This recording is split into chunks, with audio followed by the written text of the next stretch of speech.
What is up, guys? You already know what it is. Thank you for tuning in today. How many times have you loaded into a match and you tried your hardest only to realize at the end that the survivors were babies and you stomped them way too hard? Or on the contrary, how many times have you loaded into a match and just kind of fooled around in the beginning only to find out that you were getting absolutely destroyed by every single survivor and every single loop? Well, we are here to set that record straight, giving you guys tips on how to play at each stage in a match at every level of generator. This is not supposed to be a actual science, rather just a general guideline and a general guideline as to how I like to play. I've been playing this game for almost 9 years now when the anniversary comes around, and I think I know a thing or two. We're also going to be talking about how to assess a survivor's level of competency. Ooh, nice one. We're also going to be talking about how to assess a survivor's level of competency in the beginning. So without further ado, let's get straight into it.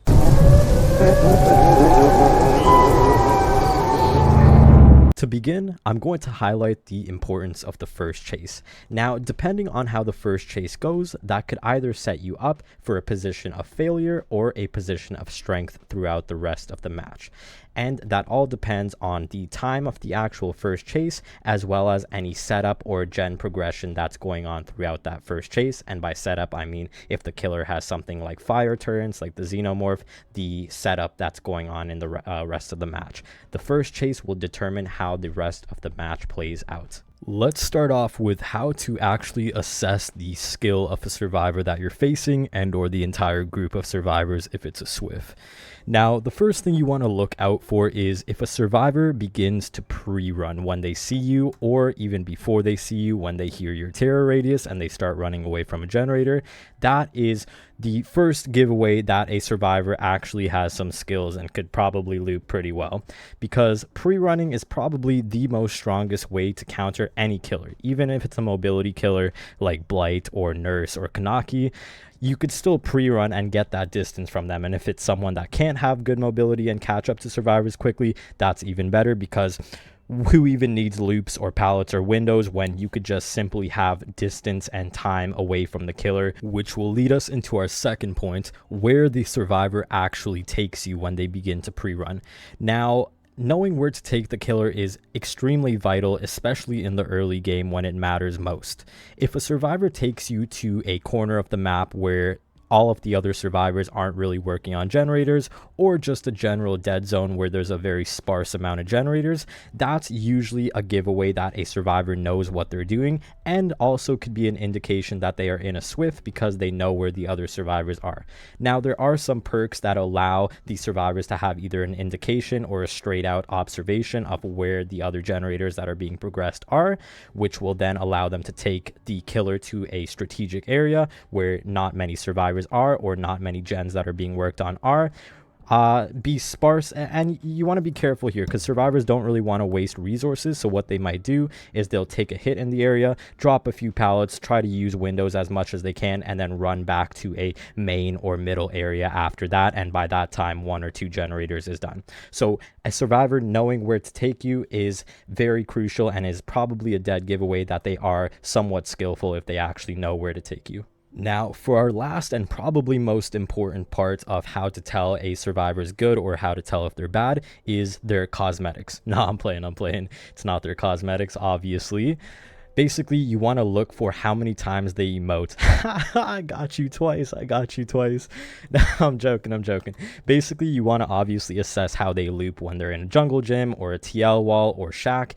You want to assess their level of skill in an actual loop. Now, there's 3 indications that I'm going to point out. The first is if the survivor is looking back. Usually, noob or beginner survivors don't really look back because they want to look ahead to see where their next resource is, whether that be a pallet or a window.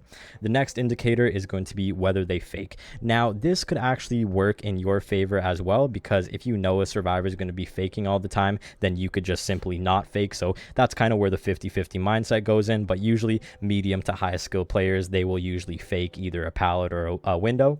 And the last and most important indicator is when they actually leave the loop. Now, beginner survivors don't really know the power of leaving a loop at the right time. Say, for example, when a survivor turns a corner and they turn it so that that they make it seem like they're going to play around that loop once or twice more, but in reality they actually leave to the next loop, which ties into our first point of gaining that distance and time, which is probably the most strong thing a survivor could do whilst in chase. If you guys are enjoying this video, please consider liking and or subscribing, as it really does help my channel grow and I would truly appreciate it. Let's start it off with 5 generators left, the beginning of the match. Now, as previously stated, the first chase is most likely the most impactful chase that you're going to have in the entire game, as it's going to determine the rest of the game's direction. Regardless though, you don't want to be sweating, tunneling, and camping at 5 generators. Survivors don't like that, and I'm telling you, killers don't like that either. Killers that do that, you give us a bad name, and then the survivor that's, you know, a few months into the game, they're like, oh my god, only killers just tunnel and camp at 5 generators. This game's so sweaty, I'm so frustrated.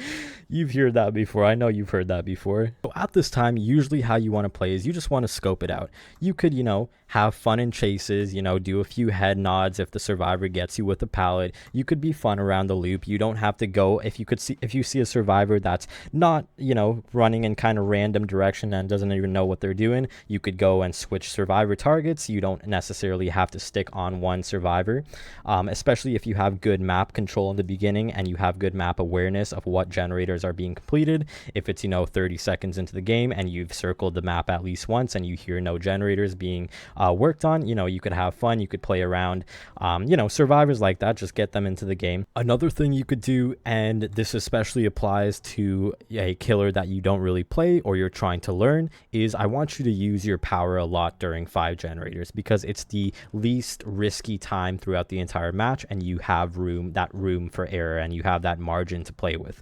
Usually I see killers overusing their power when they try out a killer at first, or they're trying to get good with a killer. They really want to use that killer's power because they don't want to just be an M1 killer, because that's why they're picking that specific power for that specific killer, right? So what you want to do is use your power a lot during 5 generators, because there is that room for error.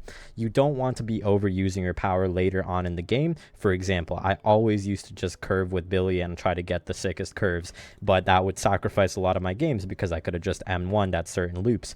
But since I wanted to use my power so much, you know, I kind of lost those games. But at 5 generators, you could use your power more so than you usually would. Now, it is a very risky and fine line that you got to thread, because back to that first point that I mentioned about circling the map once and not really hearing any generators being progressed, a pro strategy that usually Swifts will implement, because you have to have coordination to pull this off, is if they wait for a killer to circle the map, they will strategically not start any generators so that that killer will think that no survivors are in that area. Then once you leave that area, boom, that generator is done in 80 seconds and you're like, what the hell, I was just there and I didn't hear any survivors on it. So you do want to thread with caution, and this all ties back into assessing the level of skill in a survivor, which usually, unfortunately, if you get a really good survivor on the first chase, you might just assume that all of the other survivors are good like that, or it could be the opposite and all other survivors are crap, right? So it is a kind of a crapshoot. It's not a perfect science, but again, this is just a general guideline as to how you want to play the game so that it's fun for both sides, and we want more players to enter Dead by Daylight because we all love this game. If you guys are enjoying this video, please consider liking and or subscribing, as it really does help my channel grow and I would truly appreciate it. Moving on to 4 generators.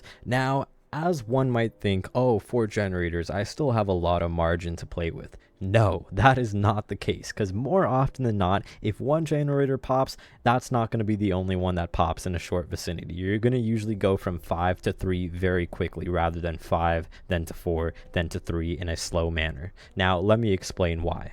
If you're chasing one survivor and it takes you about, you know, the time to complete a generator, or half the time between that range to actually down them and hook them, then you might think, okay, 1 generator is going to pop. But no, there's 2 more survivors. And in the worst case scenario, 3 generators will pop. That's when all survivors are very efficient and, you know, the survivor that you were chasing didn't run around any of those generators, distracting them or switching survivors, taking hits. So that is worst case scenario. Best case scenario is that only 1 survivor was working on a generator, and then therefore that pops. So with that being said, we're going to be taking the average and assuming that that second generator is going to pop very very soon. Now, at 4 generators, you have a very important set of decisions to make. And this ties into our aforementioned level of assessment of the survivors, because at this point, you need to decide whether the survivors are actually good at the game or whether they are not so good at the game. And this leads into your choice to tunnel. I know, the big word tunneling, the outrage that this is going to spark. No, I'm not saying tunnel at 4 generators. That is not what I'm saying.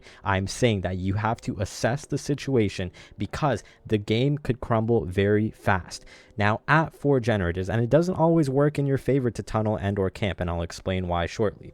At 4 generators, if you hook a survivor and you're thinking, okay, I'm going to just straight up tunnel them, that may not always be the best decision. For example, if you're in a Swift, they might have an anti-tunneling build. But more importantly, and you definitely don't want to camp, because more importantly, if you do camp that first survivor that is off hook and 1 generator has completed, well, guess what? You've just given a bunch of time for the other 3 survivors to go and do 3 more gens, and then sooner than later, you'll be at 1 generator. So the actual better decision is to not tunnel more often than not. You want to go to the furthest generator or the medium to furthest generator that you hooked and spread your pressure at 4 generators. That is the pro strategy. You want to spread your pressure.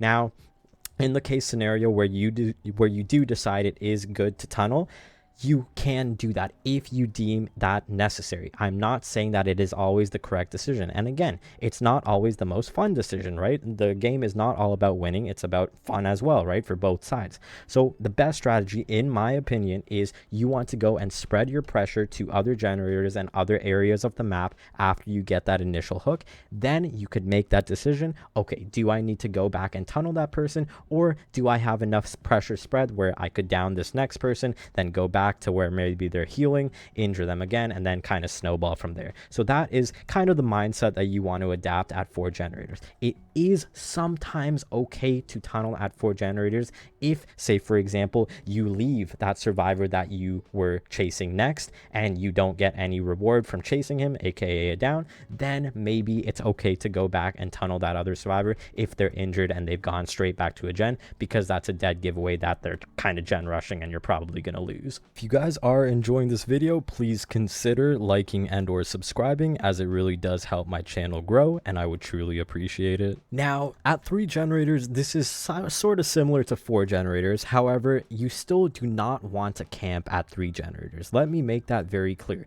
You do not want to camp at 3 generators, because if the survivors actually know what they're doing, they will just say, okay, this guy's camping, he's not giving pressure to any of our generators, let's just go gen rush. Especially if the survivors know where the generators are, they're going to be like, okay, this guy's just either going to be proxy camping or straight up face camping. Well, you can't really do that because of the anti-camping thing, but regardless, you don't want to camp at 3 generators. However, tunneling becomes an option. And what is tunneling actually? Tunneling is when you hook a survivor and then don't hook any other survivor consecutively, and you just hook that same survivor over and over. Let me make that straight. That is the definition of tunneling. So if you go and hook a survivor, then hook another survivor, and then go back to hook that original survivor, that is not called tunneling, my friends. You don't know how many times I've heard, oh, you tunneled me, and the guy's just probably not paying attention, right?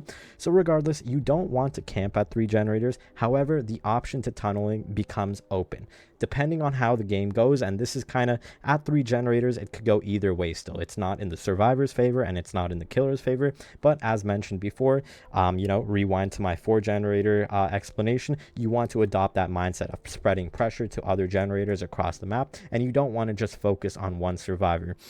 Because again, that survivor needs to heal. If they don't end up remaining injured and doing a generator, they'll have to waste time healing. If another survivor comes, they'll have to go and unhook them if they don't have deliverance. So you want to get that map control and map pressure going at 3 generators. You don't necessarily want to tunnel. You want to get multiple survivors hooked, because honestly, what's even better than tunneling, what's even stronger than tunneling, is getting 2 different survivors hooked, and then 2 different survivors have to go and unhook those survivors, and then no one's doing gens, right? So that is always the better option in a, I wouldn't even say casual game, in a competitive game too, not like sweat competitive game, but just high MMR game. You want to spread your pressure more often than tunneling, because that survivor that you're tunneling could probably be very good at looping and just kind of waste your time, and on that time the other survivors are doing gens, gen. So tunneling is not always the best option. However, that option does become available at 3 generators just because the game could swing to any direction at that point. If you guys are enjoying this video, please consider liking and or subscribing, as it really does help my channel grow and I would truly appreciate it. Next up, we have 2 gens. Now, this is the turning point in the game where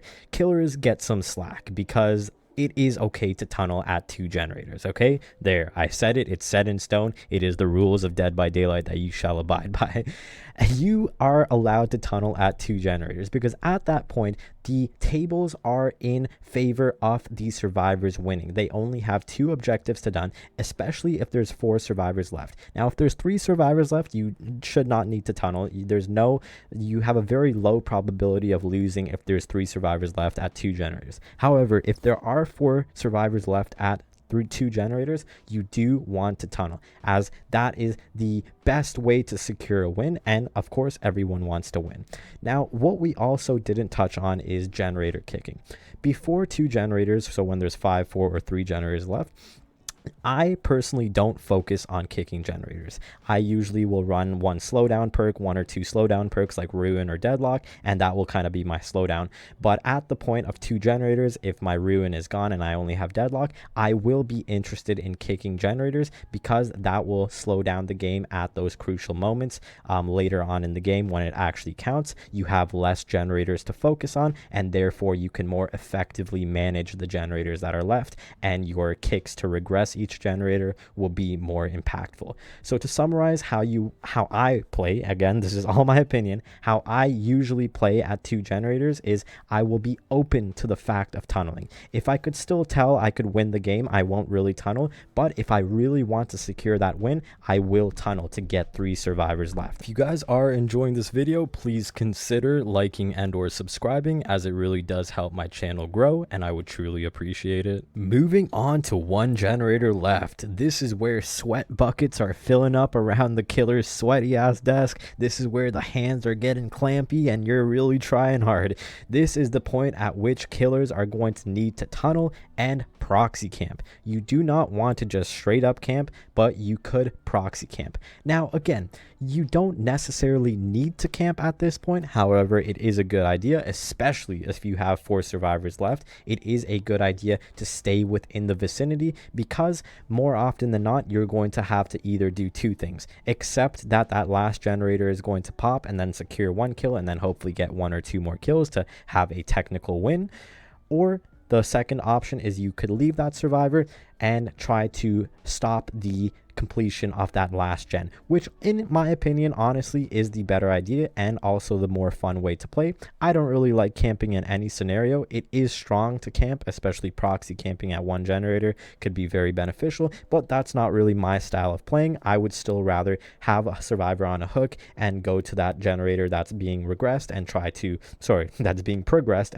regress it by kicking it and then chasing after that survivor that's in the vicinity. I like that kind of macro management gameplay a bit more. However, at this point, it is definitely acceptable to proxy camp and probably necessary to tunnel, especially if they get the unhook on that person that you left to go and kick that generator. Last up, we are going to discuss how to actually secure a few more kills and or a complete win when there are no generators left.